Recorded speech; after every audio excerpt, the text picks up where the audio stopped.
¿Qué tal? ¿Cómo les va? Muy buenas tardes. Esto es el resumen. Durante la próxima hora y media vamos a analizar todo lo que sucede en el Congreso en general y en la Cámara de Diputados en particular, pero hoy lo del Congreso en general tiene más eficacia por el hecho de que, bueno, hoy está pasando muchas cosas en el Senado, donde se tratando un tema común, que es la cuestión del decreto de necesidad y urgencia. Se va a tratar dentro de un par de horas, va a ser abordado en el recinto. Bueno, de ese tema vamos a hablar durante la edición de hoy.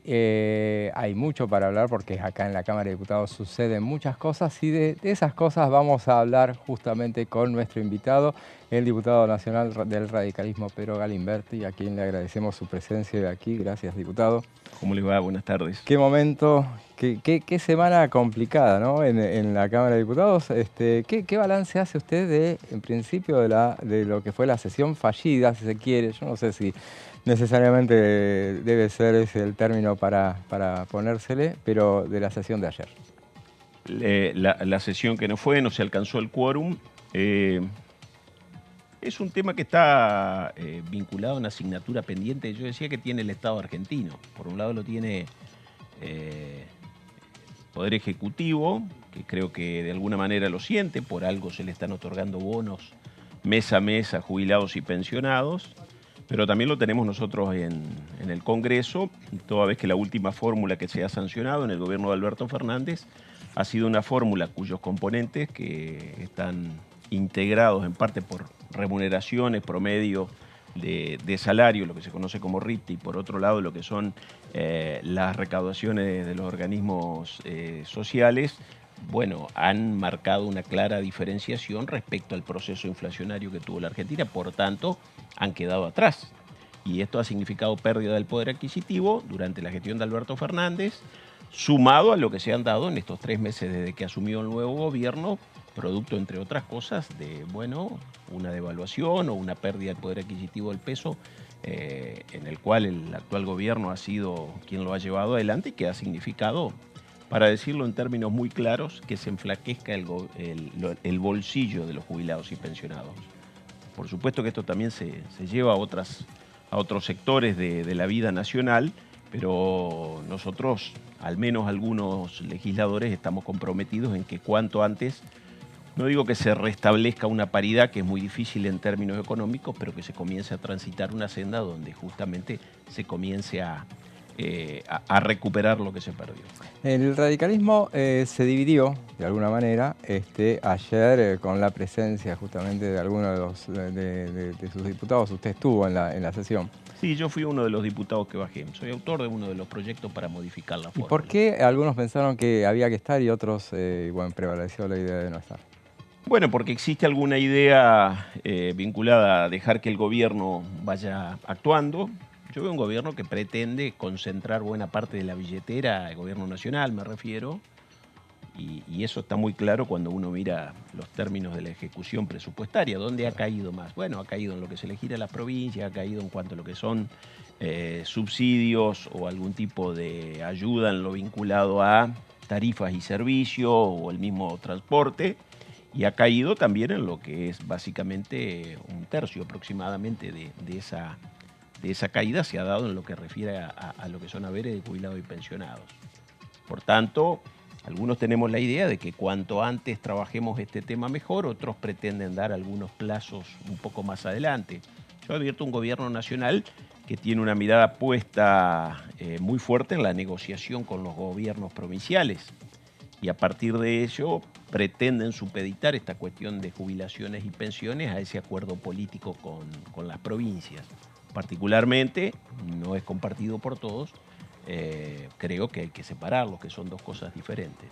En este momento el Senado, como decíamos al principio, está sesionando y bueno, todos los ojos están puestos ahí atentos a lo que vaya a suceder con el decreto de necesidad de urgencia, que a priori, según los poroteos previos, daría un rechazo que podría llegar a darse en esa Cámara. En ese caso, bueno, la decisión final quedaría en manos de la Cámara de Diputados. ¿Qué es lo que usted particularmente piensa que debería suceder con ese decreto? Nosotros no hemos tomado una decisión como bloque aún. El decreto tiene algunas cosas importantes. Yo particularmente soy de los que creo que en materia laboral hay que avanzar una reforma. No creo que el decreto de necesidad de urgencia sea el instrumento en términos legales adecuado para solucionar esa cuestión.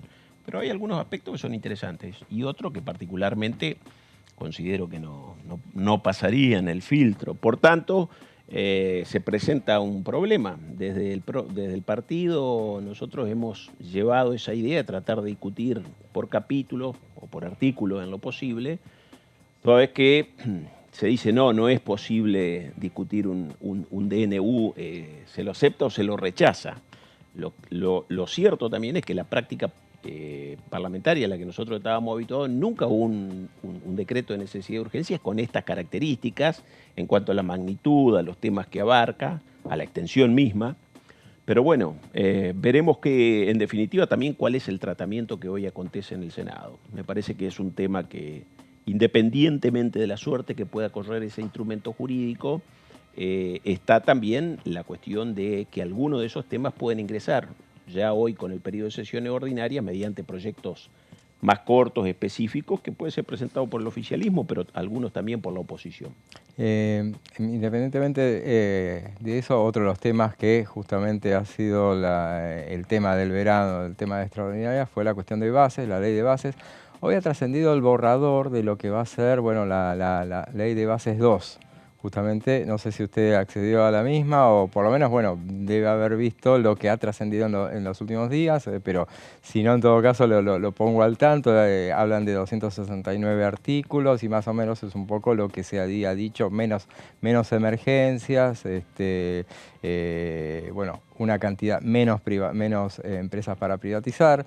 En todo caso, pero bueno, ¿qué es de lo que usted por lo menos atisba respecto de esta nueva ley de bases? ¿Qué es lo que va a suceder? Acostumbrados un poco a la nueva modalidad que le ha impuesto a la política el gobierno, yo esperaría, sí me ha llegado el borrador, pero ¿cómo es eso? Es un borrador, claro. voy a esperar el papel definitivo a que ingrese, que corra. Después es parte de lo que se viene hablando. Que habría algunas privatizaciones con un número menor en cuanto a algunas empresas. Obviamente que tiene que venir eso de la mano de la información necesaria. Y la posibilidad de privatizar ya está contemplada en la ley argentina, que está desde los años 90, cuando se dictó la ley de reforma del Estado, la 23696, lo dice claramente. Hay un artículo muy cortito, pero que dice que esa posibilidad de declarar sujeta a privatización está en manos del Congreso. Por supuesto que para nosotros dar esa venia o esa autorización, insisto en esto, necesitamos ver de qué se trata, cuáles son las condiciones en que está cada una de las empresas y donde no solo hay que hacer una mirada desde el punto de vista de si es superavitaria o no. Hay empresas que son estratégicas para la Argentina y que en lo particular entiendo no solo que hay que cuidarlas, sino que algunas de ellas hay que fortalecerlas. Específicamente en lo que tiene que ver con materia nuclear, a mí me parece que la Argentina debe retomar una senda en la cual fue pionera en términos regionales y que la experiencia nos ha demostrado que algunas cosas han funcionado bien aquí. No veo por qué en un mundo que cada vez necesita más energía, en cuanto al volumen, pero también necesita menores costos en relación a la misma, nosotros no podamos explorar alguna de estas cosas. Y en ese sentido me parece que hay que hacer, y estoy hablando de una cuestión absolutamente estratégica, que hay que hacer una mirada muy, muy puntual. Diputado, lo llevo a un tema que de los últimos días, que fue la inauguración del Salón de los Próceres en la Cámara, en la Casa de Gobierno, justamente. Y bueno, hay presencias determinadas, ausencias determinadas, por eso le pregunto, sacándolo del tema legislativo específicamente, pero ¿a usted le merece alguna reflexión? La Argentina está muy habituada a estos relatos de una política binaria o pendular. Entonces pasamos de un relato al otro y cuesta muchas veces plantarse en el medio. Bueno, algunos pretendemos transitar por ese camino. La verdad es que particularmente que presidente del siglo XX, creo que el único que está es Carlos Saúl Menem, de mínima, me parece una absoluta desconsideración con lo que ha pasado en la historia en este país, más allá de algunas apreciaciones personales que tengo respecto a lo que ha sido el gobierno de Carlos Saúl Menem, ¿no? La verdad es que es desacertada esa inclusión. Eventualmente los que la llevaron adelante, independientemente de cuál era la asignación que tenía el salón antes, porque lo ha puesto ahora, una visión absolutamente parcial de lo que ha pasado en la historia argentina. Muy bien, le agradecemos su Presencia aquí, gracias diputado. Y bueno, y hoy durante la jornada hubo la continuidad de la Comisión de Previsión. Hoy se constituyeron el resto de las autoridades correspondientes a esa comisión y bueno, vamos a ver uno de los pasajes de lo que sucedió esta mañana. Vamos a establecer como día y hora de reunión de esta comisión los días martes a las 16 horas. ¿Hay asentimiento? Bárbaro. Segundo lugar, en el día de ayer habían realizado una petición sobre establecer un calendario de trabajo, teniendo en cuenta que también se solicitó la conformación del debate sobre los proyectos de movilidad jubilatoria conjuntamente y en plenario con la Comisión de Presupuesto. Así que lo que vamos a hacer, teniendo en cuenta que hace instantes hemos conformado todas las autoridades de esta comisión y la posibilidad que tenemos y nos da el reglamento para coordinar con las autoridades del otro plenario, vamos a convocar la semana que viene una reunión en plenario para que podamos comenzar este debate con la presentación seguramente de los proyectos y sus autores. Y a partir de ahí vamos a decidir todas las autoridades cuál va a ser ese calendario, teniendo en cuenta cuál ha sido la petición del diputado de Hacemos. A ver, Presidenta, en función de lo que ayer dijo el diputado Ferraro y su palabra, entonces, ¿cómo quedaría, así nos queda claro el posible calendario de trabajo? ¿Usted me podría especificar, sin las precisiones de día y hora, porque seguramente faltará hablar con otra comisión, pero cómo quedaría entonces lo de la semana que viene?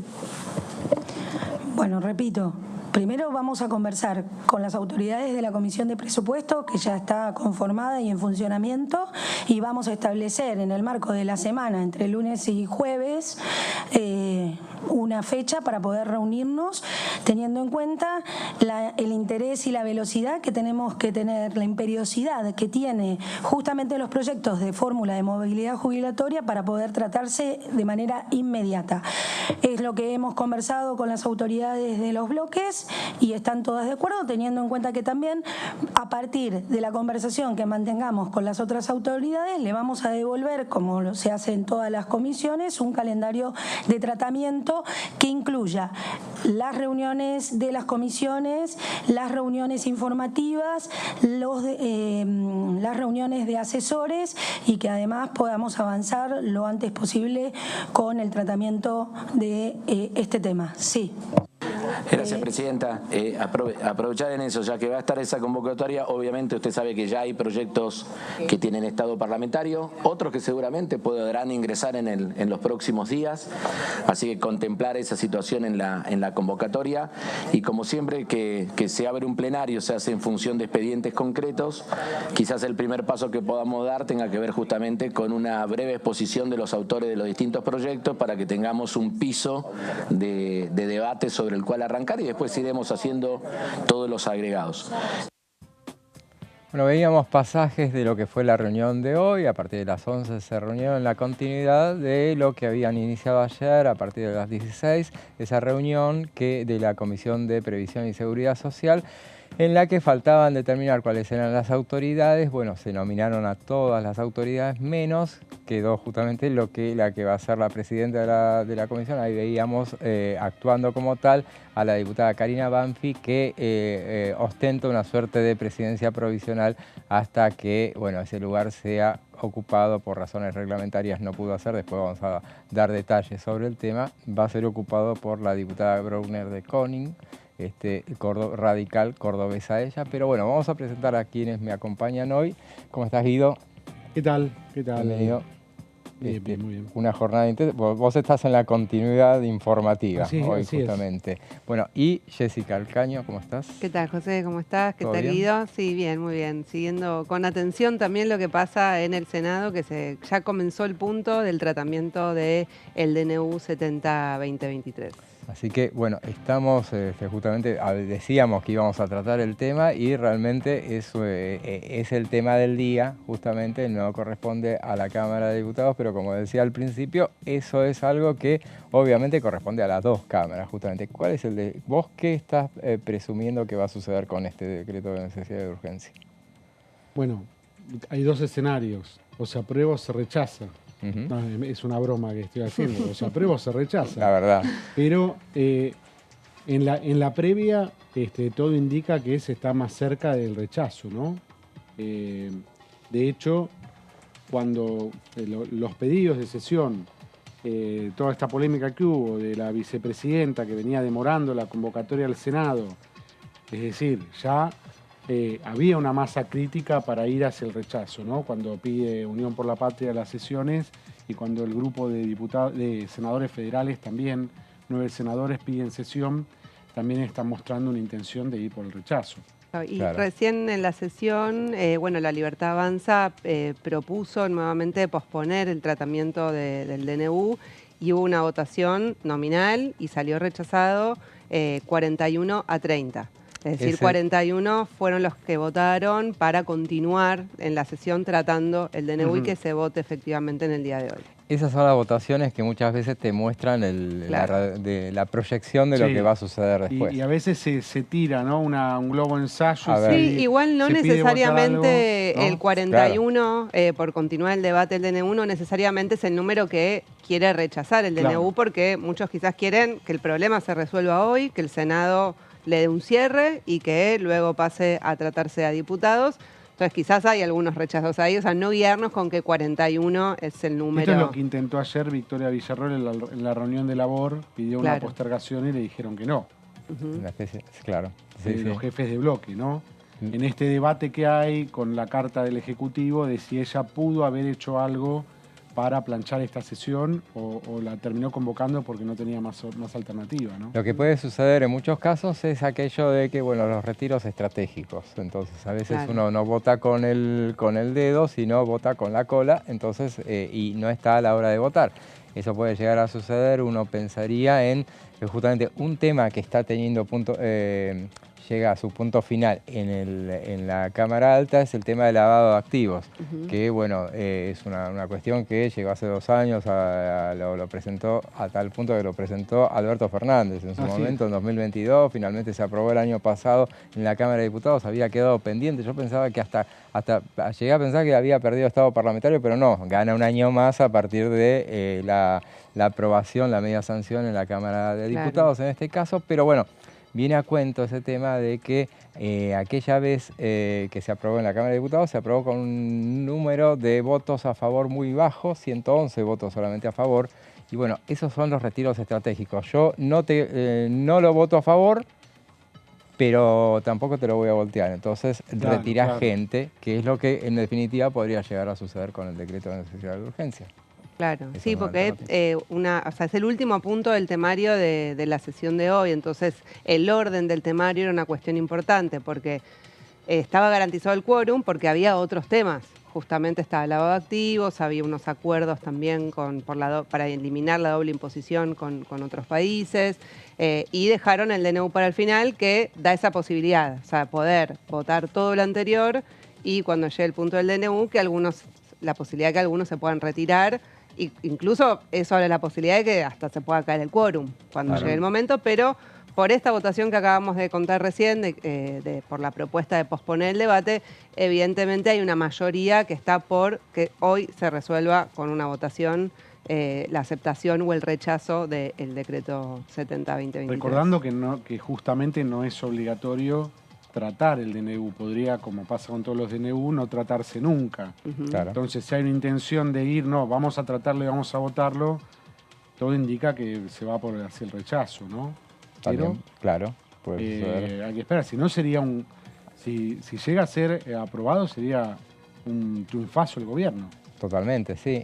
Ahora, ayer surgió lo que ya se conoce como la doctrina Eduardo Menem, Ajá. que es la de que, bueno, este tema no tiene dictamen, entonces necesita tener los 2 tercios para ser debatido. Lo hablábamos fuera de cámara con Jessy. Te mandé la captura de pantalla de lo que dice la ley. Al aire, porque yo no lo pude ver. Vamos a leer, claro, porque la ahí... cuestión era... Eduardo. No, Eduardo Menem sí, ayer salió a decir su doctrina. Él, independientemente es un jurista muy reconocido, sabe muchísimo del tema legislativo, y bueno, él sostenía que no, que bueno, es una cuestión de que necesita, como cualquier otra cosa, el dictamen, si no hay que tener los 2 tercios. Claro, pasa que está la ley que controla los DNU. Y la ley que controla los DNU lo que plantea es que si la bicameral no dictamina en un determinado plazo, se puede tratar directamente en el recinto, y tiene el artículo 23, donde dice: las cámaras no pueden introducir enmiendas, agregados o supresiones al texto del Poder Ejecutivo, debiendo circunscribirse a la aceptación o rechazo de la norma mediante el voto de la mayoría absoluta de los miembros presentes. O sea...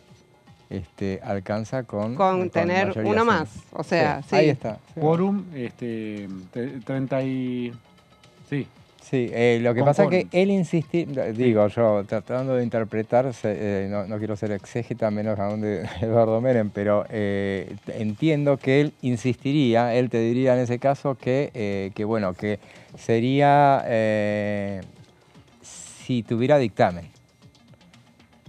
Insistiría que no tiene dictamen, entonces y pasa que la ley que controla sí. los DNU da la posibilidad de que se trate directamente en el recinto sin dictamen, porque la bicameral no incumple, o sea, si se incumplen los plazos que establece... Los 10 días, esta postura claro. que vino sosteniendo Unión por la Patria, de que 10 días después ya está en condiciones de ser tratado en el recinto, de que no tiene que pasar por la bicameral. Igualmente sería ese un debate que se daría en la previa de la votación. Yo creo que es una cuestión que, bueno, puede ser discutida, puede tener 2 bibliotecas, pero me parece en definitiva que tenés que tener mucha fuerza detrás como para sostener y ganar esa discusión. Claro. Eso es lo que puede llegar a suceder. Veremos en definitiva, eso se va a resolver más temprano que tarde, porque por lo que veíamos también va bastante acelerado ese debate en el Senado de la Nación, donde estaban abordando la cuestión del lavado de activos justamente, y había un agradecimiento justamente de parte de La Libertad Avanza a la postura de los radicales respecto de, recordando que ellos habían votado en contra en diputados y ahora habían, teniendo en cuenta una cuestión de, considerando que es un tema que necesita justamente, que pide especialmente el gobierno por una cuestión que tiene que cumplir con el GAFI, entonces bueno, había una disposición a avanzar con esa cuestión. Nos quedó corto esta primera media hora, pero a ver... No, uno supone que si hoy el Senado rechaza el DNU y se gira a diputados, la comisión bicameral queda abstracta ya, ¿no? O sea, es un proyecto que debería entrar directamente también al recinto acá. Es un buen punto, parece. Porque la comisión se reunió, se constituyó, se estaba reuniendo los jueves, habían citado funcionarios. Hoy debían reunirse, justamente. Igual, ojo, queda abstracta para este DNU, pero hay muchos otros, ¿no? O sea, hay como, son como 15 DNU en total de este gobierno nada más. Era con este, ¿no? Pero sí. No, que queda abstracta para esto.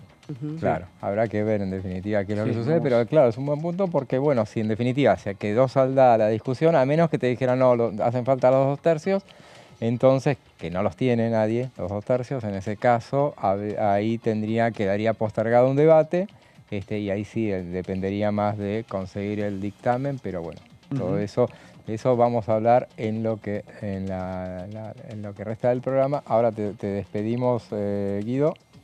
Fue breve lo nuestro, pero no para vos porque ya venís de 1 hora y media a cuestas. Bueno, y nosotros seguimos con más el resumen después de una breve pausa.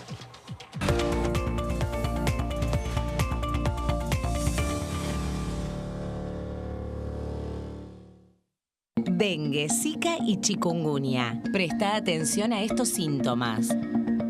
Si tenés fiebre alta, 38 o más, de 2 a 7 días de duración y dolor de cabeza, en especial detrás de los ojos, muscular y de las articulaciones, diarrea, dolor abdominal, náuseas y o vómitos, malestar general, cansancio, decaimiento, erupción en la piel, sangrado en nariz, encías u otras partes del cuerpo, no te automediques. Toma mucho líquido, usa repelente y acércate a un centro de salud.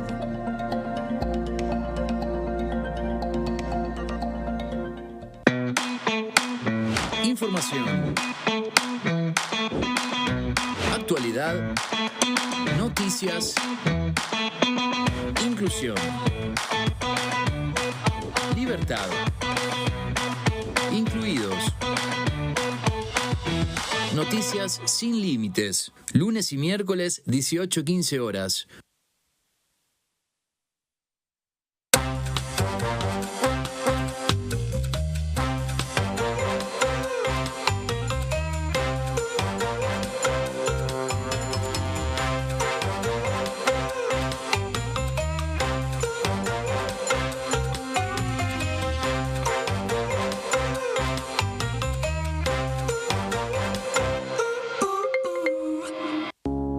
Las sesiones son el espacio donde los diputados debaten proyectos de ley para su aprobación, modificación o desaprobación. En una misma sesión se pueden tratar varios proyectos de ley. Desde el 1 de marzo, cuando el presidente las inaugura, se desarrolla el periodo de sesiones ordinarias. Entre el 1 de diciembre y el 28 de febrero se extiende el periodo de sesiones extraordinarias que solo pueden ser realizadas a pedido del presidente de la Nación.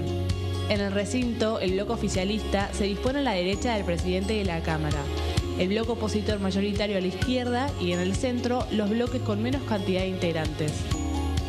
En el tratamiento, en general, los diputados tienen 7 minutos y los jefes de bloque entre 20 y 12 minutos conforme al número de legisladores que representen. La sesión es dirigida por el presidente de la Cámara de Diputados, que administra el uso de la palabra y las distintas instancias del funcionamiento. A la izquierda del presidente está el secretario administrativo, a la derecha el secretario parlamentario y debajo de él están los taquígrafos, que registran cada uno de los testimonios.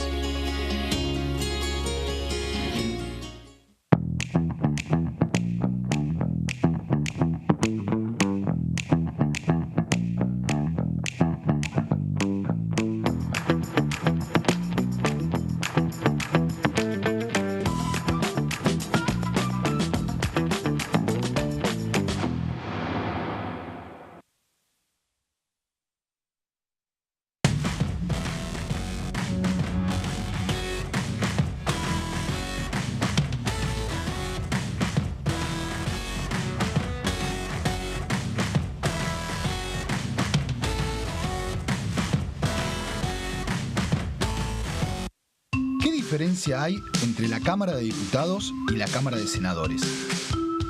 La Cámara de Diputados representa al pueblo de la nación argentina. Esto significa que las provincias más grandes y con mayor cantidad de habitantes tienen muchos más diputados que las provincias más pequeñas. La manera de establecer las cantidades es proporcional. La Cámara de Senadores representa a las provincias. Cada provincia envía 3 senadores al Congreso Nacional. El total de senadores es 72, dado que las provincias argentinas son 24. Este es un número fijo. Por ejemplo, la provincia de Buenos Aires cuenta con 70 diputados nacionales y la provincia de Tierra del Fuego con 5. Pero tanto la provincia de Buenos Aires como la de Tierra del Fuego cuentan con 3 representantes cada una en el Senado de la Nación. Cada 2 años, el Congreso Nacional renueva la mitad de sus diputados y 1/3 de sus senadores nacionales. El mandato de los senadores es de 6 años, mientras que el de los diputados es más breve, dura solamente 4 años.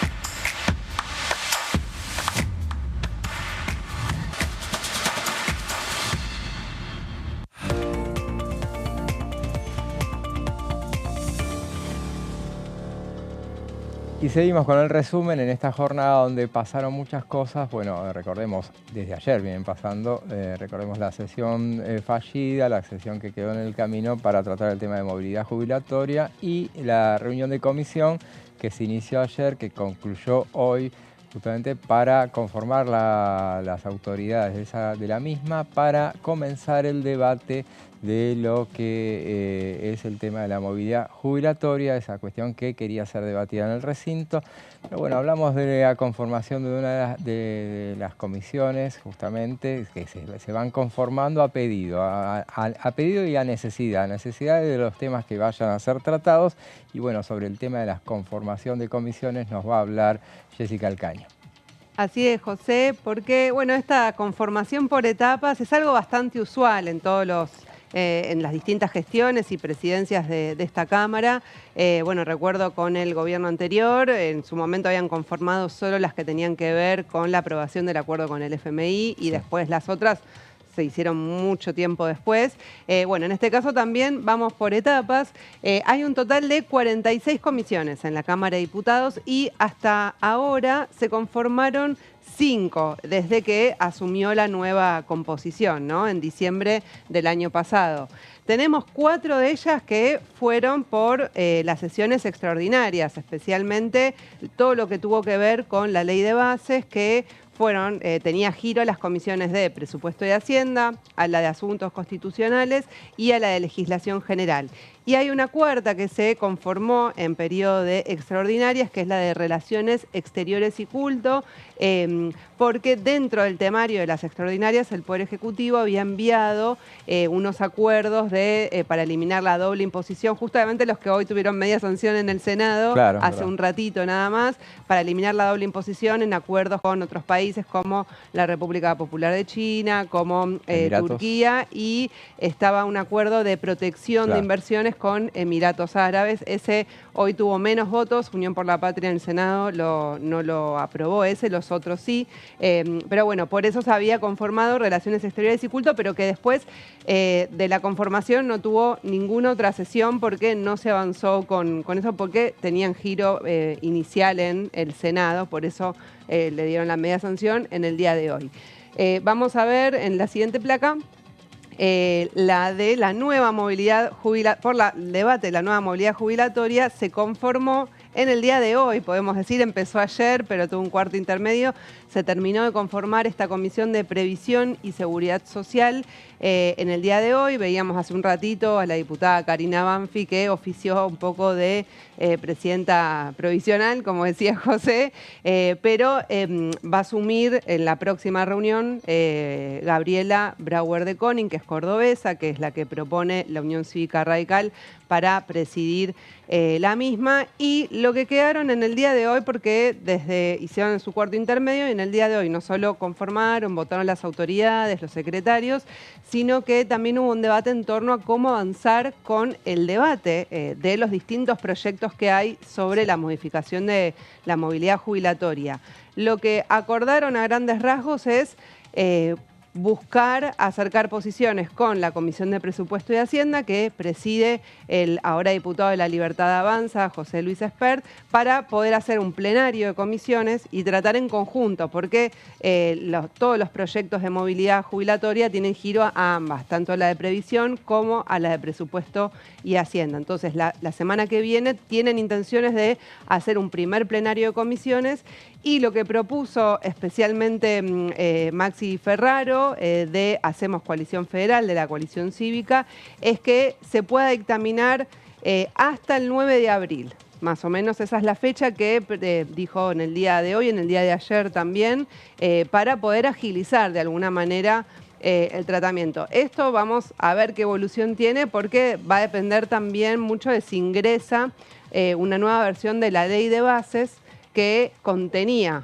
también una propuesta del gobierno de la movilidad, entonces se pondría eso sobre la mesa, así que hay que ver, porque bueno, hoy empezaba a circular alguna información entre asesores, diputados y senadores sobre esta nueva propuesta que haría el Poder Ejecutivo de una nueva ley de bases. Claro, justamente la discusión estaba planteada hoy, insistía todo un sector, sobre todo la gente de Hacemos Coalición Federal, que fue la que promovió la la sesión especial fallida de ayer, insistía en la necesidad de tener fechas precisas y basándose sobre todo en esa propuesta de Maximiliano Ferraro de que fuera el 9 de abril la fecha para para emitir dictamen. Hay una versión muy fuerte de que, bueno, se quiere patear todo para después de Semana Santa. No sé cuándo cae Semana Santa. Del 28 pero... al 2 de... Perdón, hola. Hola. Soy un maleducado que yo no te presenté, pero estabas acá presente. No, sí. No pasa nada. Entendemos que el tiempo apremia en la TV, pero no, es del 28 de marzo al 2 de abril. Entonces, son bueno, 6 días. Sería igualmente. Después, entonces, ya la primera semana de abril. Esa es un poco la idea, justamente. Creo que ni la primera semana, porque la primera semana tiene 3 días hábiles nada más. Claro. O sea que vendría a ser ya capaz para la segunda.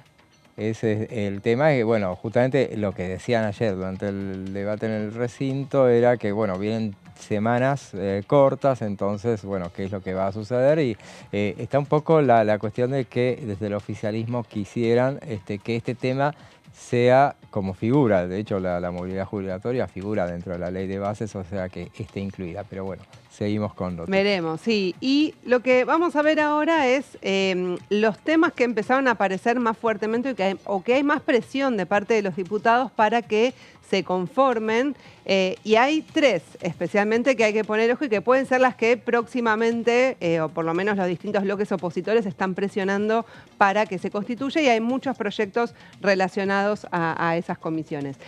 Por la situación en Rosario y el Fondo Compensador del Transporte, 2 temas que también estuvieron presentes en las expresiones de minoría que hubo en el día de ayer, luego de que no se consiga el quórum. Distintos diputados hicieron alusión a estos temas. En el caso de la Comisión de Seguridad Interior y la de Transportes, tienen 31 miembros. Y recordemos, la película en diciembre comenzó, digamos, con una votación, cuando se votaron las autoridades de la Cámara y a Martín Menem como el presidente, también se votó cómo iba a ser la forma para distribuir los lugares en las comisiones, y ahí se acordó y se votó que sea por el sistema DONT. Entonces, yo les traje cómo deberían ser la conformación de acuerdo a los bloques aplicando el sistema DONT, que es de alguna manera para darle una representación proporcional de acuerdo a la cantidad de miembros que tiene cada bloque. En el caso de estas 2, que son por estos temas, o sea, bueno, lo de Rosario por los últimos crímenes, bueno, por el narcotráfico, y en el caso del Fondo Compensador del Transporte, recordemos que es porque esos fondos el Poder Ejecutivo decidió quitárselo a las provincias, lo cual, bueno, hay reclamo de muchas de ellas para que se restituya. ¿Cómo quedarían en el caso de comisiones con 31 miembros en total? Serían 13 de Unión por la Patria, 5 de La Libertad Avanza, ya contando las nuevas incorporaciones que tuvieron, tanto es el caso de José Luis Espert, como también del diputado Álvarez, que era tenía un monobloque denominado la Unión Mendocina, y también se incorporó ya formalmente. 5 el PRO, 4 la UCR, 3 de Hacemos Coalición Federal, un error en mi... Te pondría revolucionaria. Sí. Y bueno, 1 de Innovación Federal. Pero esto compra el oficialismo, esa conformación. Sí, yo creo que sí. Hay que ver, porque bueno, tienen también un debate, hay toda una negociación también de parte de los bloques, que pasa todo siempre que hay que conformar las comisiones, que es, porque hay otra parte que es la distribución de presidencias, vicepresidencias y secretarías, que eso entra en la ecuación, entonces también muchos de los bloques quieren ver en la totalidad cómo se van a distribuir para que quede algo también equitativo en lo que tiene que ver con las autoridades de esas comisiones, que a veces pueden ser decisivas en la resolución de determinados dictámenes, cuenta y bueno, también tiene otras cuestiones, ¿no? O sea, lo que tiene que ver con tener la presidencia. Pero bueno, situación en Rosario y el Fondo Compensador del Transporte, sobre todo en el caso del Fondo Compensador del Transporte, hay varios proyectos presentados y de variados bloques políticos. Hay algunos pedidos de informe y después también hay proyectos que tienen que ver con o restituir directamente el fondo compensador como se lo conocía hasta que se tome esta decisión del Poder Ejecutivo, o de crear algún mecanismo nuevo o alguna nueva forma de distribución de recursos para que pueda llegar a todo el país esta compensación para el transporte. Y hay desde la UCR hasta de Unión por la Patria, hay de Innovación Federal. Es un tema que preocupa transversalmente a los bloques. Bueno, en el caso de la situación de Rosario también, pero bueno, especialmente, por supuesto, a los diputados que son de la provincia de Santa Fe, precisamente.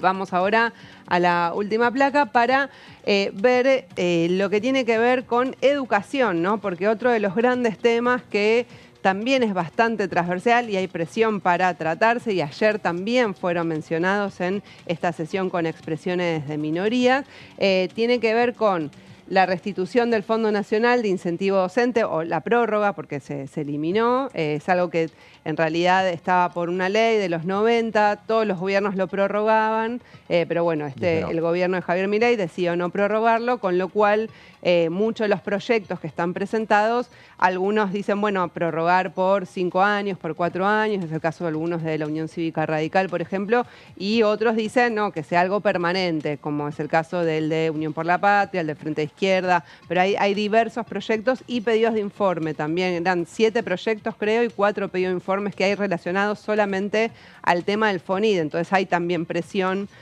para que se constituya. Y el tema de las universidades, bueno, Blanca Osuna, Unión por la Patria, ayer hizo mención como parte de las expresiones de minoría, porque, bueno, de hecho hoy hay un paro en las universidades, un paro nacional por los distintos reclamos presupuestarios y salariales sobre todo, porque como se prorrogó el presupuesto del 2023, ahí lo que están planteando distintos rectores y distintas provincias es que eso implica que hay una baja de recursos y que no les alcanzaría para funcionar hasta después de abril, no tendría más plata. Entonces hay un tema ahí que están planteando. Bueno, la Comisión de Educación es es la tercera, digamos, que podría haber más presión para conformarse próximamente. Tiene 35 integrantes y según el sistema DONT daría que tendría 15 integrantes Unión por la Patria, 6 La Libertad Avanza, 5 el PRO, 5 la UCR, 5 Hacemos Coalición Federal y 1 de Innovación Federal. Insistimos que esto es según el sistema DON, después obviamente está la parte política de lo que conversan los distintos bloques, porque de hecho, por ejemplo, el DON aplicado a presupuesto de Hacienda o legislación general daba un resultado que no es el que finalmente se dio. Hubo cambios, que eso tiene que ver con las conversaciones que tienen los distintos bloques. Y bueno, algunos, bueno, en ese momento Unión por la Patria tuvo sus quejas porque tenía menos miembros de lo que correspondían, pero bueno, son parte de las discusiones que se dan aquí. Así que bueno, a prestar atención a estas 3 comisiones que pueden ser las que bueno, el oficialismo tenga que responder a determinados reclamos, porque son muchos bloques los que están planteando avanzar en sesiones ordinarias sobre estos temas. Muy bueno, Jessy. La verdad es que es el tema que viene justamente, es un debate que atrae toda la atención, que fue un reclamo recurrente, cada vez más insistente de parte de todos los sectores, justamente para tener en cuenta ver cómo van a ser el pedido puntual de que se armen las comisiones. Sí, uno parece que fuera sencillo y dice, bueno, mientras que van presentando proyectos los diputados, bueno, se van acomodando y se van conformando las comisiones.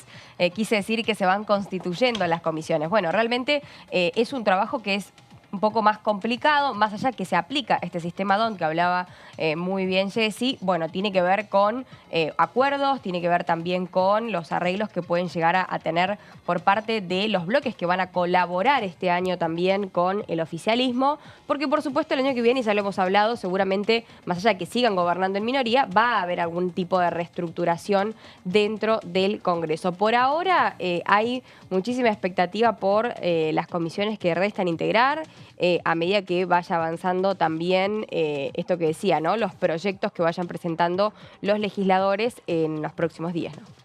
Así es, y bueno, justamente entonces también estaría un poco el debate de cuáles son las presidencias, porque ahí está otra cuestión. Claro. Hasta ahora no le están dando ninguna, Convengamos que, bueno, son todas las comisiones de gobernabilidad las que se han creado. Y con la, por ejemplo, con la de DNU hubo también un ida y vuelta fuerte. Y ahora, en este caso, con seguridad y con previsión y seguridad social, también ida y vuelta posesión. Antes capaz era más orgánico. No sé si tiene que ver tanto con la importancia de la comisión en sí, porque sabemos que en tiempos anteriores por ahí se han definido las autoridades de las comisiones capaz con menor revuelo, ¿no? Claro, Sí. es que siempre está el debate, bueno, cuáles son las comisiones más estratégicas para un Más oficialismo. sensibles por ahí para los Claro, oficialismo. y que se da la paradoja este año que quien es oficialismo no tiene el bloque mayoritario. Claro. O sea, esa es la contradicción que hay, que complejiza de alguna manera el proceso de conformación de las comisiones. Por eso, bueno, lo que decías vos, José, hasta ahora el bloque mayoritario es Unión por la Patria.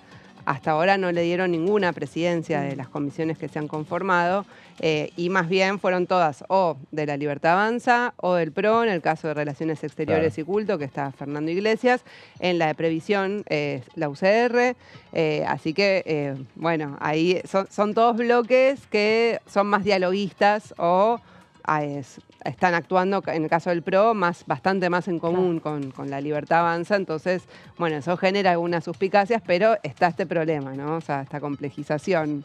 Así es, y bueno, el tema de la semana seguramente fue, independientemente de la cuestión del DNU que estamos discutiendo tanto, y está la cuestión de la movilidad jubilatoria, y sobre ese tema escuchemos qué es lo que decía la diputada Gisela Marciota.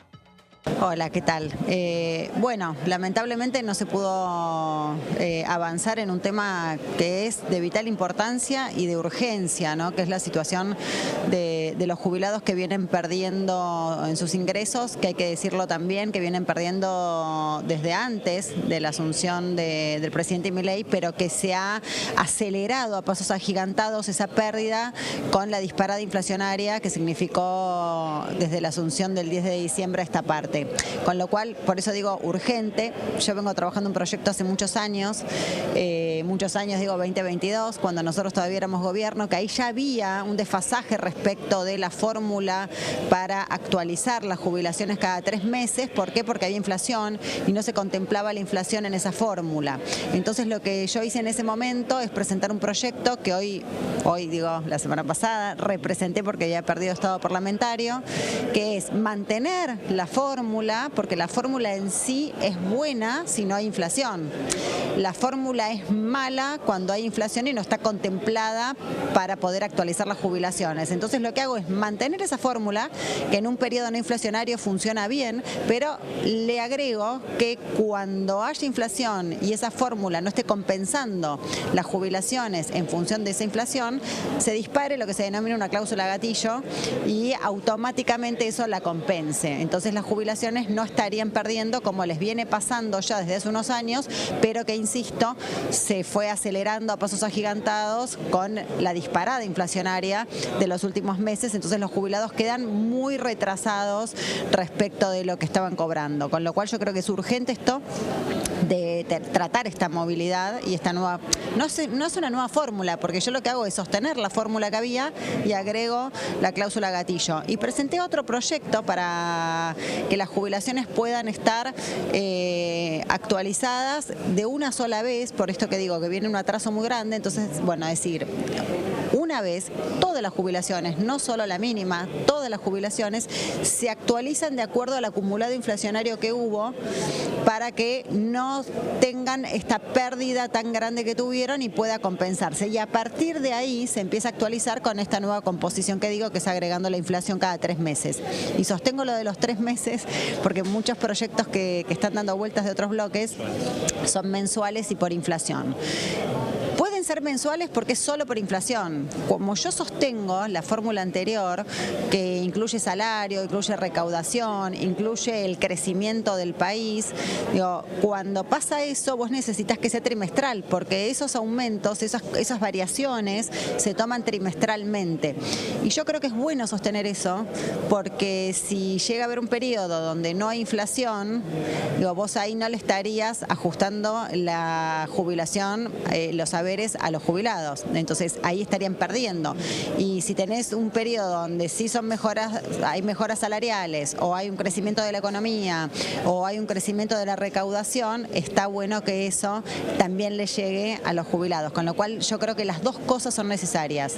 Incluir la inflación dentro de la fórmula y sostenerlo cada 3 meses, porque soy optimista y pienso que algún día no tendremos inflación y la economía argentina va a crecer. Yo voy a estar participando en la comisión defendiendo el proyecto por supuesto, porque creo que es una muy buena propuesta, porque creo que es buena porque contempla la mayor cantidad de variables posibles para contener los haberes jubilatorios de la mejor manera posible en los distintos escenarios posibles. Estoy contemplando desde la posición más optimista, que es decir, la economía crece, la recaudación crece, los salarios aumentan y esto también le llega a los jubilados y no hay inflación, pero también digo, si todo esto no pasa y hay inflación, tenemos que ajustar las jubilaciones de acuerdo. Entonces, me parece que es una buena combinación la que propongo y la que vengo proponiendo desde el 2022. Así que bueno, espero que acompañen no solo mis compañeros del bloque, sino el resto de los compañeros en la comisión. Escuchábamos a la diputada Gisela Marciota dando una descripción muy precisa de su iniciativa, una de las tantas que hay sobre la movilidad jubilatoria. De ese tema se habló esta mañana bien temprano cuando se completó la reunión constitutiva de la Comisión de Previsión. ¿Y en qué quedaron? Quedaron en que la semana que viene va a haber una reunión con Presupuesto y Hacienda. No pusieron fecha, algunos sugirieron que fuera el miércoles que viene, bueno. Entre martes y jueves tendría que ser, sí. Dijeron que va a ser ahí. Y a sugerencia de Germán Martínez, decía él, por ejemplo, que cada uno de los autores de iniciativas que tuviera la oportunidad, que la primera fuera informativa y que cada uno tuviera una. Claro. Y que hablaran los diputados. Ese también es un tema, porque bueno, al tener este plenario con Presupuesto y Hacienda, sabemos que quien está delante de esta comisión es nada más nada menos que la mano derecha o la persona de confianza de Javier Milei en el Congreso, como lo es José Luis Espert. Más allá que hay muchos, el tener por ahí el minuto a minuto, el timing también de este plenario, bueno, quizás puede llegar a modificar un poco algunas cosas dentro del mismo tratamiento del proyecto, ¿no? Luis Espert, que esta semana se sumó oficialmente al bloque de La Libertad Avanza. Claro, con él eran 39, pero el 40 es Álvaro Martínez. Álvaro Martínez. Él era de la Unión Mendocina. La Unión Mendocina, sí. Llegó como Estaba diputado. Solo por Mendoza, claro. Así que, bueno, ya son, de a poquito van sumando y ya son 40 los integrantes de esta bancada. Bueno, ahora vamos a una breve pausa y después seguimos con más.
Dengue, Zika y chikungunya.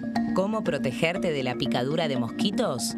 Para prevenir el dengue, Zika y chikungunya, evita que el mosquito te pique. Usar repelente siguiendo las indicaciones del envase. Cubrí brazos y piernas con ropa clara. En casa, pon espirales o tabletas. Usa tules o mosquiteros sobre camas o cunas. Coloca mosquiteros en puertas y ventanas.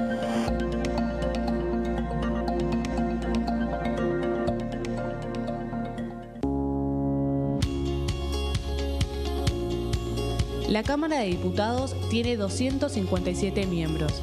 Los diputados debaten y sancionan leyes que rigen en todo el territorio nacional. Algunas de las más importantes son el presupuesto de gastos generales del Estado, el Código Civil, el Código Penal, la forma en que se rige el trabajo, las jubilaciones, entre tantas otras.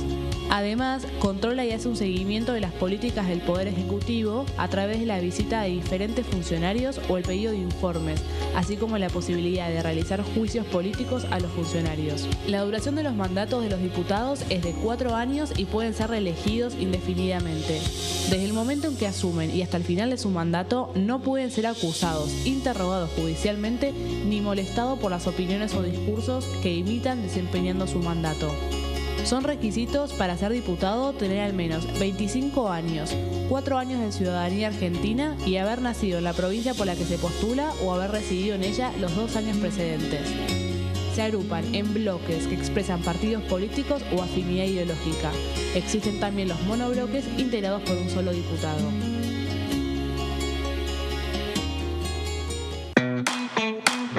Información. Actualidad. Noticias. Inclusión. Libertad. Incluidos. Noticias sin límites. Lunes y miércoles, 18-15 horas.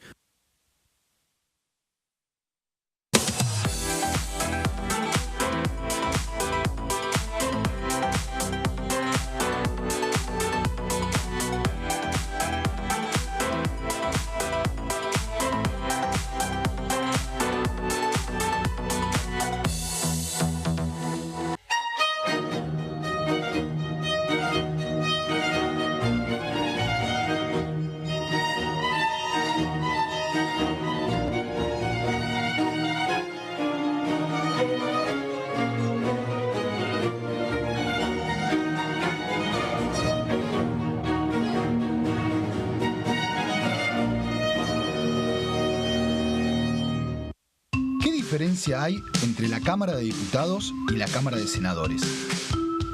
La Cámara de Diputados representa al pueblo de la nación argentina. Esto significa que las provincias más grandes y con mayor cantidad de habitantes tienen muchos más diputados que las provincias más pequeñas.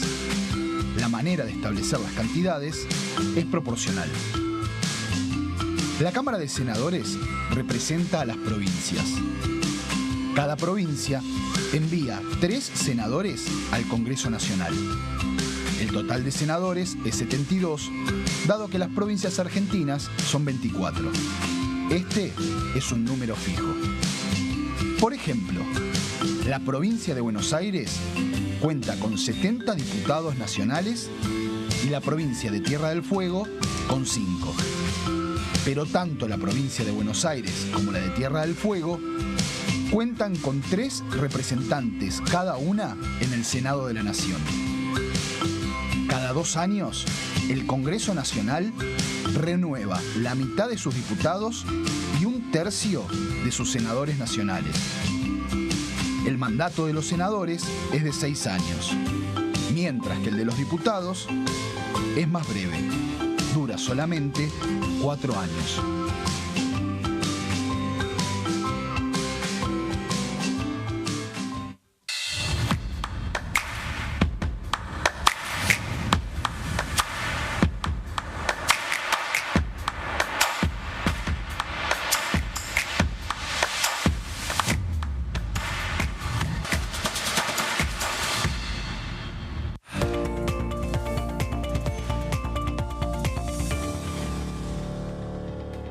Seguimos con el resumen y hablamos mucho acerca del tema de la movilidad jubilatoria. Sin lugar a dudas fue el tema de la semana en la Cámara de Diputados, pero esta cuestión, uno de los temas de los que vamos a hablar mucho es ese borrador que ya está circulando respecto de la nueva ley de bases.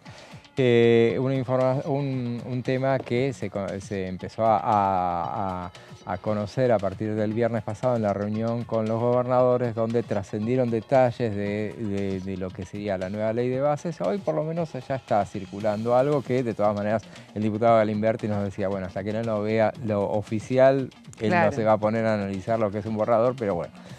de ahí se trabaja sobre eso justamente y en los próximos días seguramente va a ser convocada el plenario. Y para ya se empieza iniciar. a cocinar la previa a aquel 25 de mayo, que bueno, va a ser quizás como se cierre, ¿no?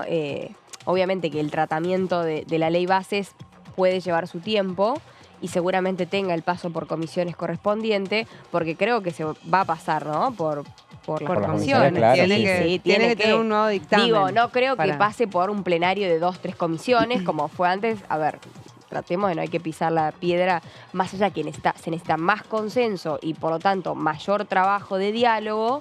Me parece que es una forma también de enriquecer y solidificar más un posible dictamen, ¿no? Y que no llegue un dictamen flojo o por ahí agarrado con pinzas, como se decía que llegó el dictamen anterior. Teniendo en cuenta que también la cantidad de artículos bajó, ahora son 190. No, ahora son 269. 269 volvió a bueno, y bueno, van ahí entre 200, 300, 190. Menos de 200 no hay. Estamos ahí. Pero seguramente lo que va a terminar siendo es, lo pensaba a medida que ibas hablando, sí. Justamente. Para mí va a bajar un poquito, ¿no? No, lo que va a bajar es el número de comisiones. Porque ahora, recordemos, las comisiones que trataron este tema, que deberían haber sido 20, pero terminaron siendo 3. Que fueron legislación general, legislación general, asuntos constitucionales y presupuesto y hacienda. A mí me parece que ahora, siendo lo que es la nueva ley de bases, por lo que uno ha conocido, la asuntos constitucionales ya no va a estar ahí. Bien. Es la comisión presidida por Bornoroni. Bornoroni no, Bornoroni es la de legislación general. Marcelo Mayoraz. Y la voz que escuchaban era la de Jessica Alcaño, que nos va a hablar a ver. Bornoroni estaba en legislación general. Ahí está, Así se me habían es, cambiado. Así que después vamos a analizar si tiene que seguir legislación general, yo creo que sí. Pero vamos a ver legislación general y presupuesto. Cortamos ahí, pero Mayoraz se queda fuera de este Nicolás Mayoraz. Bueno, etapa, pero bueno, vamos a volver a hablar del DNU, que es el tema de la semana seguramente. Claro, es el tema del día de hoy y depende de cuál sea el resultado, va a ganar quizás protagonismo también la Cámara de Diputados, porque vamos a recordar un poquito cómo es la ley que controla los decretos de necesidad y urgencia. Vamos a ver dos vías que tiene el DNU para hacer, en el caso de lo que tiene que ver con la bicameral de tratamiento legislativo, se puede aprobar o rechazar, pero hay otra forma de rechazarlo también, que ahora vamos a ver cuál es. Pero lo que estamos viendo en el día de hoy en el Senado es lo que está justamente reglamentado por la ley número 26.122 del año 2006, si mal no recuerdo. Sí. Es el único número que me acuerdo de una ley. Sí. Dicho no, cuento de nada. Yo todavía la tengo que mirar, no me acuerdo el número. Sí, de 2006. Hablábamos en otro de los bloques al principio del programa, bueno, los distintos debates que pueda haber de cómo tendría que ser la votación en el día de hoy en el Senado, cuando llegue el momento, porque lo que tiene esta ley es que dice que tiene que haber un dictamen de la bicameral del tratamiento legislativo. Eso sí tiene los plazos de que el jefe de gabinete envía el decreto de necesidad de urgencia en un periodo determinado al Congreso y la bicameral tiene 10 días para tratarlo una vez que lo recibe. Si está vencido ese plazo, directamente el DNU puede ir al recinto. ¿Sí? Eso es lo que establece la ley que regula justamente los decretos de necesidad de urgencia y también regula decretos delegados, que son otras herramientas que tiene el Poder Ejecutivo. Vamos a la siguiente placa para ver. Para su aprobación, con una sola de las cámaras alcanza, es decir, que en el caso de que hoy el Senado lo acepte, el DNU, ya está, no hay más debate. Ya es legal el DNU y va a seguir rigiendo como hasta ahora, ¿sí? Más quisiera el gobierno, pero... Claro, está el escenario, charlamos hace un rato, está complicado en los números, pero si fuese ese el caso, podría seguir rigiendo. Y para el rechazo del DNU se necesita que lo rechacen las dos cámaras. Entonces, en el caso de que en el día de hoy se vote el rechazo al DNU 7023, eso ahí inmediatamente vendría la Cámara de Diputados y para que termine de ser rechazado, tendría que también rechazarlo la Cámara de Diputados. Mientras tanto, el DNU rige, ¿sí? O sea, no es que se interrumpe la aplicación de ni este DNU ni cualquier otro. El DNU sigue rigiendo desde que fue publicado en el boletín oficial por el Poder Ejecutivo. Claro. ¿Sí? Estas son las opciones, esa es la opción, digamos, siguiendo lo que es la aceptación o el rechazo del DNU. Ahora vamos a ver otra opción que hay, que es la declaración de la nulidad. ¿Esto por qué? Porque con un proyecto de ley, el Congreso puede votar la nulidad absoluta e insanable de una ley o un decreto. De hecho, ya hay proyectos presentados en la Cámara de Diputados. Yo pude ver por lo menos el del Frente de Izquierda, presentado por Miriam Bregman. También hay uno presentado por un diputado de Unión por la Patria. En el caso del Frente de Izquierda es apoyado también por otros diputados de Unión por la Patria que piden, es algo muy cortito, es declarar directamente la nulidad. Obviamente en los fundamentos, estaba repasando los fundamentos en el día de hoy antes de venir para acá, y lo que se aduce especialmente son antecedentes que también hay de fallos de la Corte Suprema sobre otros decretos, donde dicen un DNU tiene que estar justificada su excepcionalidad para un momento determinado y no puede dictar normas permanentes. En el caso del DNU 7023, lo que dicen los fundamentos del proyecto de Miriam Bregman que plantea la nulidad es no solamente no se puede justificar la necesidad y la urgencia, porque además estaba el Congreso con extraordinarias, bueno, todo lo que ya sabemos, sino que además modifica muchísimas leyes, modifica y deroga muchísimas leyes que emitió el Congreso. Y eso es lo que este fallo de la Corte Suprema dice que no pueden hacer los DNU, pronunciándose sobre otro conflicto que hubo en otro momento. Recordemos que hay una parte que incluso está judicializado. Ahora, ¿cuál es la diferencia, no? Porque se habla, o sea, no es lo mismo los efectos de si se hace por la vía de la aceptación o rechazo o por el de la nulidad, no es igual. ¿Por qué? En el caso de que se rechace el DNU por el Senado y por diputados, los efectos del DNU dejan de tener efecto desde el momento de su aprobación. Supongamos que, un caso hipotético, ¿no? Se rechaza hoy en el Senado y el 1 de abril, por decir cualquier fecha, se rechazan diputados, los efectos del DNU empiezan a regir desde el 1 de abril. Dejan, o sea, para ahora, todo para atrás es derecho adquirido. O sea, lo que se consiguió por obras sociales, por alquileres, por todo lo que plantea el DNU, todo lo que es para atrás, no te pueden tocar, digamos. Si vos hiciste alguna operación o lo que fuera, por ejemplo, en el caso de alquileres, tomando el DNU, no se puede volver atrás. Ahora, en el caso de la nulidad, sí se puede volver para atrás. La nulidad lo que hace es retrotraer los efectos del DNU desde que se produjo el acto nulo. ¿Sí? Esto sucedió en el caso más emblemático es las leyes de obediencia debida y punto final, que fue el Congreso el que lo declaró de nulidad absoluta y eso permitió, digamos, bueno, toda la apertura de los juicios, etcétera. Así que esta es otra de las opciones y que tiene, por supuesto, consecuencias distintas.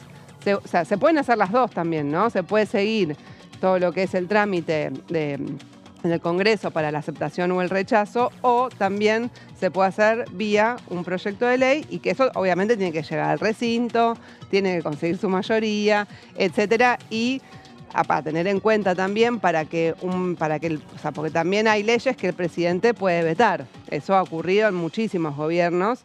Ahora, si se consiguen los 2/3, se puede retrotraer ese veto, digamos, ¿no? Claro. Entonces, bueno, si se consigue los 2/3 para declarar la nulidad, por ejemplo, es algo que no podría vetar el presidente de la Nación si quisiera, digamos. Siempre está esa opción, ¿no? Con cualquier ley está esa opción. Es una herramienta que da la Constitución.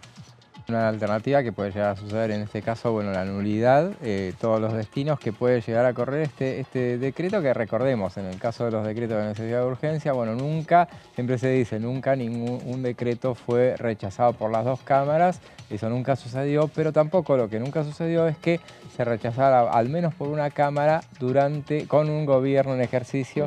Sí pasó con gobiernos que ya no estaban. En el caso de Mauricio Macri, fue rechazado en el Senado en su momento, allá por 2020, se rechazaron decretos firmados en ese momento. Son alternativas que llegaron a suceder. Claro, y la otra es la justicia, ¿no? Pero en este caso estamos hablando del rol del Congreso, ¿no? Para lo que es el tratamiento de los DNU, pero incluso hay varios capítulos que están judicializados. En el caso del capítulo laboral, que está incluido en el DNU, está suspendido por la justicia, ¿no? Claro. O sea, faltan otras instancias, pero por ahora ese capítulo, el DNU, no se pudo aplicar. Y después hay otros, algunos que se judicializaron respecto a las obras sociales por el aumento de las prepagas, pero que no es que... volvió, me parece, ¿no? Sí, pero que no aplicaba para todos los que tienen prepagas, sino que solamente se retrotraía para la persona que presentó ese recurso judicial, digamos. O sea, no es que se aplicó a todos los que tienen una prepaga. Actualmente, bueno, no se puede quejar mucho el gobierno en ese sentido porque, bueno, no ha tenido tantos rechazos este decreto de urgencia, se ha ido trabajando, teniendo en cuenta la cantidad de temas que abarca. Claro. Y sí, modifica o deroga más de casi 80 leyes aproximadamente, lo que había visto de varios estudios que vieron minuciosamente cada una de esas modificaciones. ¿Sería la modificación parcial o la derogación? O la derogación, claro.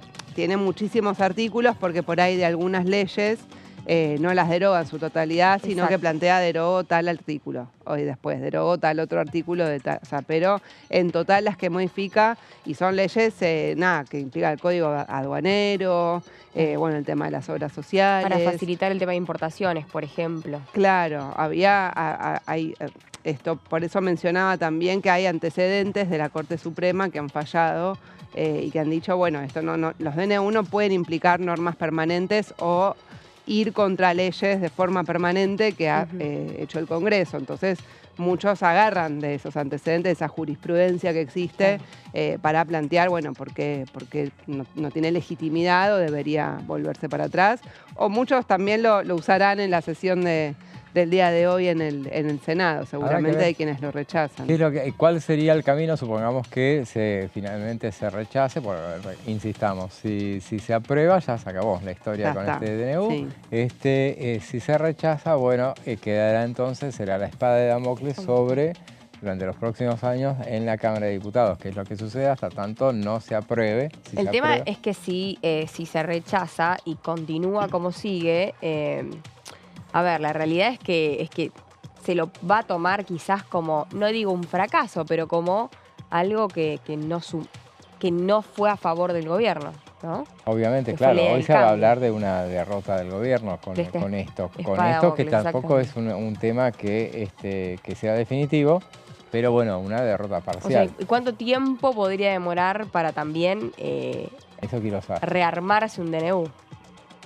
No, bueno, si se rechazara eso, bueno, ya no vendría como DNU en última instancia. Claro, como una mega ley. Claro, o varias leyes. Varias leyes, en todo caso, que es lo que tendría que hacer y lo reconocen ellos. Por ejemplo, el tema del capítulo de laboral, lo mandarían por ley o leyes. En todo caso. Es que ahí está más difícil ya, ¿no? Es la propuesta, pero el capítulo laboral es la propuesta que le han hecho los bloques denominados dialoguistas, como el de Hacemos Coalición Federal, los radicales también, bueno, el PRO por supuesto que viene apoyando las distintas iniciativas, pero le han dicho al gobierno, especialmente incluso cuando fue el debate de la ley de bases, creo que Mazzot, Agos Carreños, a diputados que dijeron, nosotros estamos dispuestos a aprobar la reforma laboral, incluso usaban otro argumento, o sea, estamos de acuerdo con lo que dice el DNU de la reforma laboral, pero por decreto pierde efectividad a largo plazo, porque eso puede caerse en algún momento. Entonces, si vos lo haces como una ley del Congreso, le das más previsibilidad, incluso a quienes quieran venir a invertir a la Argentina. Son todos argumentos que planteaban estos diputados desde otro ángulo, apoyando incluso el contenido, pero no la forma en que se venía llevando adelante. O sea, que el DNU es menos efectivo que una ley si querés hacer ese tipo de cambios. Obviamente, y recordemos, por ejemplo, lo que sucedió con un ejemplo muy recordado por estos días incluso, fue lo que sucedió allá por 2018 con el gobierno de Mauricio Macri. En ese momento ellos también hicieron un mega DNU que generó escozor en la oposición, claro, en ese momento, bueno, por el tamaño, sobre todo por la cantidad de leyes que alcanzaba, que derogaba muchas leyes, que alcanzaba muchas iniciativas. No era tan amplio y vasto como este, nada va a ser comparado con esta iniciativa, pero bueno, lo que sucedió en esa oportunidad fue que el gobierno de entonces lo presentó en el mes de enero. En el mes de febrero finalmente comenzó su debate, su discusión, y lo que terminaba haciendo fue el mismo día en el cual se aprobó, se dictaminó a favor ese decreto, ese mismo día anunciaron que el gobierno lo iba a transformar en 3 leyes. O sea, que es una de las alternativas que uno esperaba que pudiera llegar a suceder con esto. Porque, bueno, todo el mundo dice del sector dialoguista de que está muy de acuerdo con muchas de estas iniciativas. Entonces, por eso es que, por ejemplo, el capítulo laboral que terminó siendo una ley. Bueno, ¿qué sucedió en aquella oportunidad? Ya por 2018, entonces en febrero terminaron mandándolo como leyes y en el mes de marzo, o sea, rápidamente, las 3 leyes en las que se había transformado ese decreto se convirtieron en ley. Lo que intentó hacer en ese momento era el Frente para la Victoria, claro, fue el mismo día que las aprobaba en esa sesión, trató de derogar el decreto. Pero no pudo hacer porque bueno, fue una especie de jugarreta. Finalmente dejaron sin quórum y evitaron que sucediera eso. Por eso sigue sucediendo que a ningún gobierno le voltearon, por lo menos en una de las cámaras, un decreto mientras ese gobierno estuvo en ejercicio. Pero bueno, eso fue lo que sucedió entonces. Veremos cuál es el destino de esta iniciativa. Sí, pero yo les pregunto también tocando a un poco, viste, más allá del avance en materia parlamentaria, ¿no? y de la legislación, también es un tema de, vamos a decir, de este gobierno que sigue insistiendo, entendiendo esta minoría, ¿no? Que vos también lo explicás muy bien en tu libro, el hecho de seguir avanzando contra cualquier tipo de adversidad. Es una manera. Más allá de lo que ya tuvo lugar con la ley bases. Digo, si ya la ley bases quedó trunca, si después el DNU queda sin efecto, el tratamiento en realidad o es rechazado, y la historia continúa así, pensando también en un nuevo tratamiento de la ley bases y pensando en este acuerdo del pacto. Bueno, mientras tanto van pasando todo lo que tiene que ver con comisiones y con los proyectos. Digo, capaz enfocarse en este poroteo con respecto a posibles sesiones a partir de diferentes proyectos individuales, ¿no? Y por ahí, bueno, tomar desde otro lado todas estas mega leyes que ya vienen. Pero es una manera del gobierno de mostrar fortaleza ante la adversidad. Ante la adversidad, justamente. Ante la ingobernabilidad. Lo que pasa es que en ese caso uno diría, pero la gobernabilidad es otra cosa, entonces, digo, mostrar fortaleza está bien, pero en determinado momento tenés que también mostrar eficacia. Eficacia es que te aprueben las cosas o que los decretos sean convalidados y bueno. Es una situación que, bueno, por más que en Cámara de Diputados ya sean 40, bueno, les faltan un montón para llegar a un número. Y en el Senado más difícil todavía, pues son 7. 7 nada menos. Así que, bueno, es una situación difícil. ¿Qué sucedería si, y yo les pregunto a ustedes, a ver, qué sucede ahora cuando, si supongamos que se rechaza, como todo parecería indicar, el proyecto? ¿Cuáles son los pasos a seguir en la Cámara de Diputados? Y debería en una sesión directamente, convocar una sesión especial y tratarlo. O sea, no, porque ya la bicameral ya cumplió sus plazos, o sea, de hecho... Ya no puede volver a juntarse, claro, y hacer, no a tener algún tipo de análisis de nuevo, debate, claro, de nuevo en comisión. Claro, no hace falta que, o sea, la bicameral ya se cumplieron todos los plazos, entonces correspondería que directamente se solicite una sesión especial. Exacto. y se trate la aceptación o el rechazo. Claro, lo que puede llegar a suceder entonces en ese caso, evidentemente, o sea, porque uno entiende, a mí me parece que en la Cámara de Diputados está mucho más seguro el gobierno de que lo que sucedió en el Senado no le va a vuelva pasar a suceder. en la Sí, pero el tema es que es lo mismo. Porque, es una espada de Damocles, sí, claro. O sea, porque si te lo rechazan en el Senado, pero te lo aceptan en diputados, estamos en la misma situación. O sea, va a quedar, queda vigente. Sí, vigente. Claro. El tema es lo que, en definitiva, a lo que sería apuesta como el sumar gobierno. un punto, decir, bueno, por lo menos en diputados. Claro. Perdón. Estaría esperando el gobierno a ver qué sucede en la justicia, que fue una de las cosas que figuró hoy justamente ayer, justamente en ese comunicado de la oficina del presidente. Y la justicia está esperando qué hace el Congreso. Claro, la verdad es esa. O sea, es como cuando están los hombres arañas, viste, mirándose a ver qué hace cada uno. Tal cual, memes. Exacto, Sí. exacto. Lo que pasa es que con lo que especula el gobierno y sabe, y es así un poco, o sea, la buena parte de lo que es la oposición amigable nunca se va a alinear con el kirchnerismo, no. o en general, por más que, bueno, estamos hablando de Unión por la Patria, pero el término es ese, o sea, que es un poco con lo que lo corrieron ayer al radicalismo, y que el radicalismo, que quede claro que ayer no estuvo justamente, y un argumento que le dijeron, no terminen haciéndole el juego al kirchnerismo, tomando por quienes lo dicen, como que kirchnerismo fuera todo, los 98 miembros de Unión por la Patria. Pero bueno, independientemente de eso, me parece que la oposición amigable no quiere justamente aparecer junto a los 98 de Unión por la Patria. Entonces, Unión por la Patria seguramente lo que terminaría sucediendo, tal cual vos lo indicás, es que empiece a jugar con esos pedidos de sesiones especiales, no necesariamente inmediatamente, pero sí que terminara llegando a pedir una sesión especial para tratar ese tema, y ver a ver si sesión en minoría y empezar una, y es un operativo un poco de desgaste que pudieran llegar a hacer. Mientras tanto, cómo se combate esa alternativa, bueno, haciéndolos hablar de otra cosa, por ejemplo el tema de, yendo al tema de la ley de bases y haciendo trabajar al Congreso justamente tratando el tema de la ley de bases, y por eso justamente en las últimas horas se conoció y empezó a circular ese proyecto que tiene 260. En el día de hoy. Claro, por eso en las últimas justo horas. Cuando se daba la sesión, más o menos al mismo tiempo estaba empezando a circular. Sí. 269 artículos, son en líneas generales, a propósito de tanto que hablamos el tema de la movilidad jubilatoria. Recordemos, el tema de la movilidad jubilatoria figura en el título 5 de este texto nuevo que se va a analizar. Ahí aparece la movilidad jubilatoria y dice: prevé la modificación de la fórmula previsional con ajuste mensual del IPC. A partir de abril sería, seguramente si el proyecto se aprobara en mayo, sería, bueno, retroactivo, sería en abril, más 10 puntos porcentuales de recomposición. Hay que ver. Esa es otra novela que se va a iniciar a partir del debate y ese es un nuevo cambio porque en los cambios que vimos en las extraordinarias se planteaba una movilidad a partir del 1 de abril por inflación, pero sin compensación, que eso era lo que había generado tanto debate o tanto enojo en sectores opositores.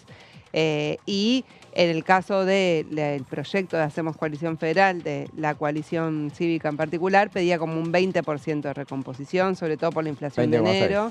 Y el gobierno venía diciendo, estamos de acuerdo en una recomposición, pero la mitad. O sea, por eso, bueno, incorporaron efectivamente ese 10%. Puntos, así es. Bueno, llegamos al final de esta edición. Gracias. Siempre se puede aprender más con este equipo. Gracias. Un placer también con los dos. Y en los pasillos todos los días, obviamente. Y con ustedes nos volvemos a ver mañana a las 14:30. Ahora los dejamos con Amanda Alma y su equipo de Tercera Edición. Hasta mañana.